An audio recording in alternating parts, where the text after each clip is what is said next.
Bana kıyamatlı dostsun, şulasattan hamdolsun degan çağırmasını bakır.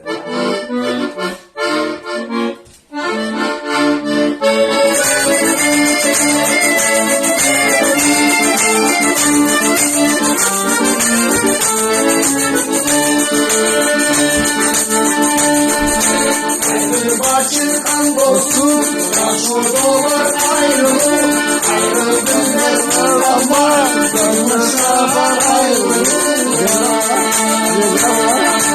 Yaşlı bir sırlama, hatıra haksızlık, kalbimin ağzında.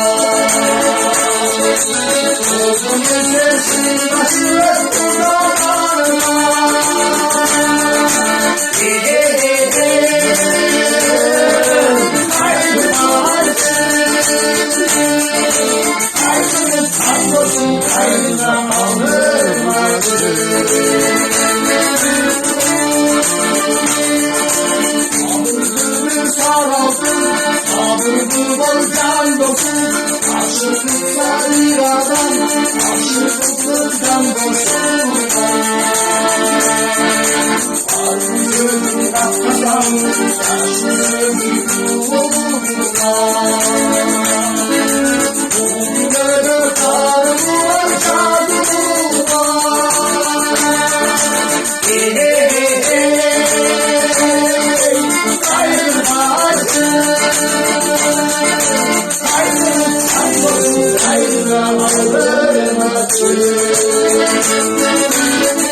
Kanalda kıyamatlı dost sınıflarıma, dostlarına dostsuzlansın. Şimdi жақсылық oturup жүрüyor biraz.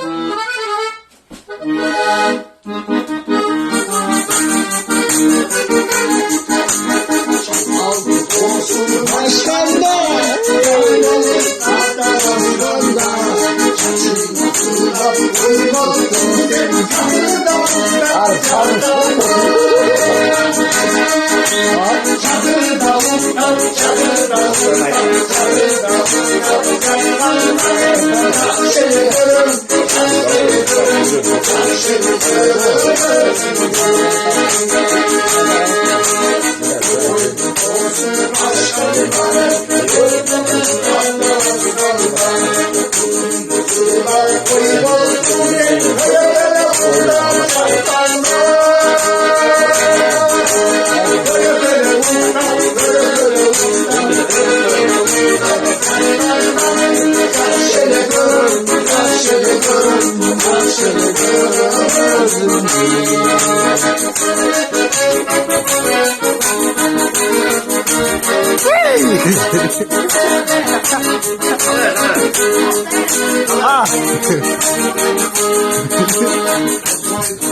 Ne kadar mı bilet var? Bandıra. Ne kadar mı bilet?